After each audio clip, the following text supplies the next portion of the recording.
Students खाली है। उस मदरसे में बहुत ज्यादा अगर होंगे तो 4-5 बच्चे पढ़ रहे होंगे। अब जैसे ही उसने ये देखा तो हजरत तूनी से कहा कि आप ये बताएं कि मैं इसमें आपकी क्या मदद कर सकता हूं।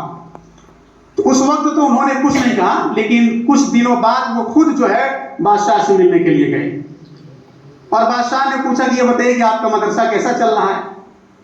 तो उन्होंने बताया कि अभी भी मेरे यहाँ तलबा कम है, तलबा यानी स्टूडेंट की तादाद नहीं बढ़ रही है। तो कहा कि क्या मैं आपकी इसमें कुछ मदद कर सकता हूं। तो उन्होंने तो कुछ नहीं कहा, लेकिन बादशाह ने बहुत इसरार किया। तो उन्होंने कहा कि अगर आप, अब पूरी तौर से सुनिए, अगर आप मेरे लिए कुछ करना चाहते हैं, मेरे मदरसे के लिए कुछ करना चाहते हैं, तो आप एक छोटा सा काम कीजिए। कहा क्या करें? कहा कि आप एक घोड़ा मंगाइए और घोड़ा मंगा करके मुझे उस पर सवार कर दीजिए। घोड़ा मंगा करके उस पे मुझे सवार कर दीजिए और उस घोड़े के आगे आगे आप पैदल चलिए। उस घोड़े के आगे आगे आप पैदल चलिए। उसने कहा कि इसमें कौन सी बड़ी बात है, इसलिए कि वो भी चाहता था कि मैं इनकी कुछ हेल्प कर दूं, कुछ मदद करूं, इसलिए कि पैसे से तो जो है तलबा को नहीं खरीदा जा सकता था। कहा कि ठीक है, मैं करने के लिए तैयार हूं। अब जैसे ही जो है वहां के लोगों ने देखा, अस्फहान के लोगों ने देखा कि हजरत तूनी अलैहिर्रहमा घोड़े के ऊपर सवार हैं और बादशाह वक्त घोड़े के आगे आगे चल रहा है और वो भी पैदल चल रहा है।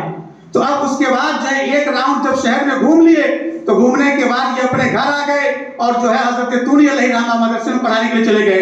अब कुछ दिनों के बाद जब बादशाह वक्त दोबारा उस मदरसे में गए, तो जाने के बाद देखा कि पूरा का पूरा मदरसा जो है तलबा से भरा हुआ है, पूरा का पूरा मदरसा स्टूडेंट से भरा हुआ है। अब उन्होंने बड़ी जो है हैरत से पूछा कि अल्लामा ये बताइए कि अभी कुछ दिन पहले तो यहाँ पे तलबा नजर ही नहीं आ रहे थे, आज क्या वजह है कि इतनी कसीर तादाद में आपके मदरसे में तलबा है। तो उन्होंने कहा कि जब आप मुझे घोड़े पे सवार करके मेरे आगे आगे पैदल चल रहे थे, तब यहाँ के लोगों को इल्म और आलिम की फजीलत समझ में आई।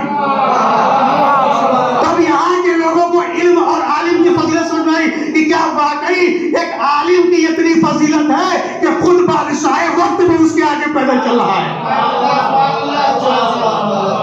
तब जाकर के तलबा की तादाद बढ़ी और आज सरजमीन जंगीपुर में तलबा की तादाद इतनी कम है, कहीं ना कहीं हम इल्म और आलिम की फजीलत को नहीं समझ रहे हैं। हो सकता है कि